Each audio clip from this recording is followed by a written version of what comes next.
नमस्कार, फाइटर समाचार में आपका स्वागत है। पेश आज 30 जून शाम 4 बजे राजस्थान की खास खबरें। जम्मू कश्मीर के उपराज्यपाल मनोज सिन्हा ने अमरनाथ गुफा में बाबा बर्फानी की प्रथम पूजा कर वार्षिक तीर्थ यात्रा की तैयारियों का जायजा लिया, जो 3 जुलाई से शुरू होने जा रही है। इस वर्ष गुफा में हिमलिंग का आकार करीब 5 फीट है। इसके साथ ही श्रद्धालुओं के लिए एक बड़ी राहत की खबर यह है कि आने वाले समय में अमरनाथ गुफा तक केबल कार की सुविधा मिलेगी। केंद्र सरकार की पर्वतमाला परियोजना के तहत national highway logistics management limited 1200 crore रुपए की लागत से यह प्रोजेक्ट तैयार कर रहा है। वर्ष 2029 तक पूरा होने वाले इस प्रोजेक्ट से बालटाल रूट की क्षमता बढ़ेगी, जिससे रोजाना 20,000 श्रद्धालु दर्शन कर सकेंगे।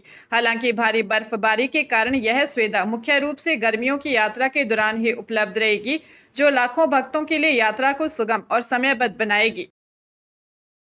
श्रीगंगानगर में 12 वर्षीय नाबालिग को देह व्यापार के दलदल में धकेलने के मामले में पुलिस ने मयंक पुत्र ललित, होटल संचालक हरदीप सिंह पुत्र जसवंत सिंह, राम बाबू, सचिन कुमार, गुरपाल, ग्राहक मुकेश सोनी और होटल ड्रीम के संचालक सुधीर शर्मा सहित 14 आरोपियों को गिरफ्तार किया है।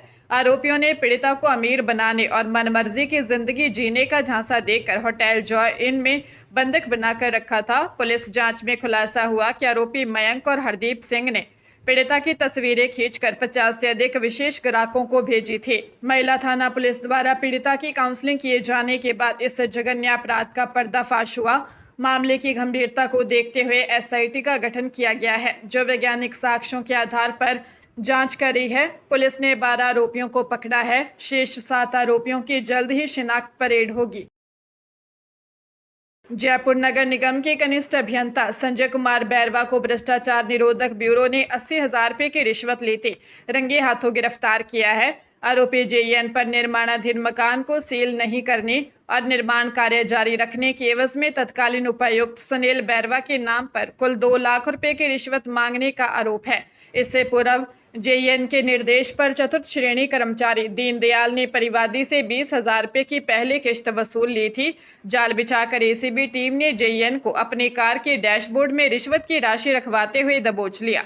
तलाशी के दौरान कार से रिश्वत के 80,000 रुपये और जेईएन के पर्स से 27,400 रुपये की संदिग्ध नकदी बरामद हुई है।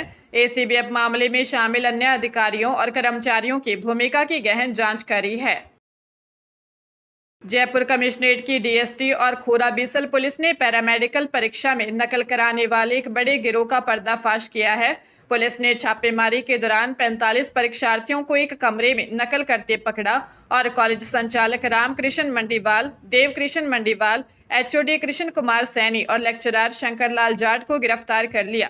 आरोपी छात्रों से प्रति व्यक्ति 5,50,000 रुपये लेकर परीक्षा पास कराने का सौदा करते थे और गारंटी के तौर पर उनके मूल दस्तावेज व ब्लैंक चेक रखते थे। पुलिस जांच में अभ्यर्थियों के नाम और लेन देन के ब्यौरे वाली डायरियां बरामद हुई हैं। गिरोह का नेटवर्क इतना शातिर था कि वे परीक्षा केंद्रों पर अपने परिचित वीक्षकों की ड्यूटी लगवा कर नकल कराने की योजना बनाते थे। पकड़े जाने के बाद छात्रों ने कॉलेज में तोड़फोड़ भी की। फिलहाल पुलिस पूरे नेटवर्क की गहन जांच कर रही है। अयोध्या के श्री राम मंदिर में चढ़ावे की कथित चोरी और गबन के मामले की जांच अब ट्रस्ट के शीर्ष पदाधिकारी तक पहुंच गई है। पुलिस ने मामले में ट्रस्ट के महासचिव चंपत राय का बयान दर्ज किया है और आवश्यकता पड़ने पर अन्य ट्रस्टियों से भी पूछताछ की जा सकती है। मामले में गिरफ्तार 8 आरोपियों को कोर्ट ने 14 दिन की न्यायिक हिरासत में भेज दिया है। जांच के दौरान एक कर्मचारी लवकुश की आय से अधिक संपत्ति का खुलासा हुआ है, जिसका मासिक वेतन मात्र 12 से 15,000 रुपये था, लेकिन उसने हाईवे के पास लाखों रुपए का प्लॉट खरीद कर करोड़ों का मकान बनाया है। वहीं फैजाबाद बार एसोसिएशन ने आरोपियों की पैरवी न करने का ऐलान करते हुए सीबीआई जांच की मांग की है। दूसरी ओर सुप्रीम कोर्ट ने मामले में सीबीआई जांच की याचिका पर तत्काल सुनवाई से इनकार कर दिया है।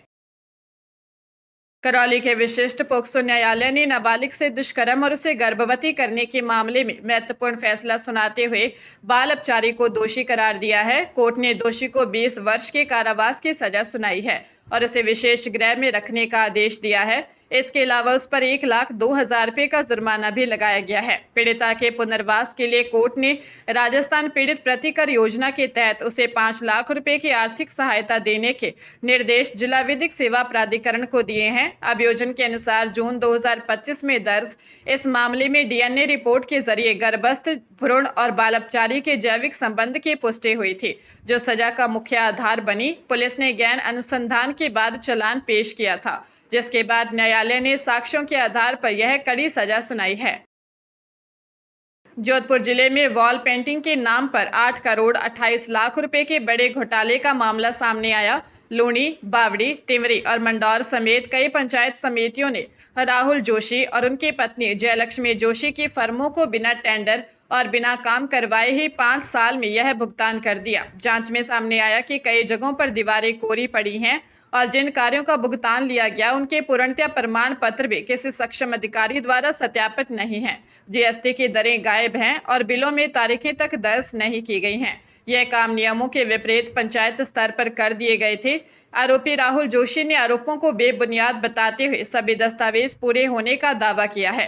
वे जिला परिषद सीईओ आशीष कुमार मिश्रा ने मामले की निष्पक्ष जांच और दोषियों के खिलाफ सख्त कार्रवाई का भरोसा दिया है।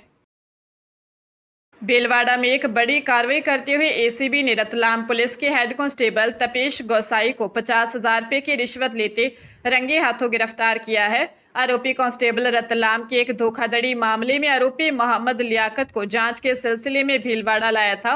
हेड कांस्टेबल ने आरोपी के भाई शराफत शेख से मोहम्मद लियाकत को प्रताड़ित न करने और कानूनी मदद दिलाने के बदले 1,10,000 रुपये की रिश्वत मांगी थी।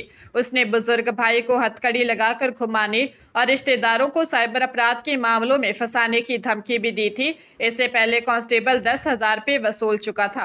होटल में एसीबी ने जाल बिछाकर उसे 50,000 रुपये की रिश्वत लेते हुए धर दबोच लिया। फिलहाल एसीबी की टीम मामले की विस्तृत जांच कर रही है और आरोपी से पूछताछ की जा रही है।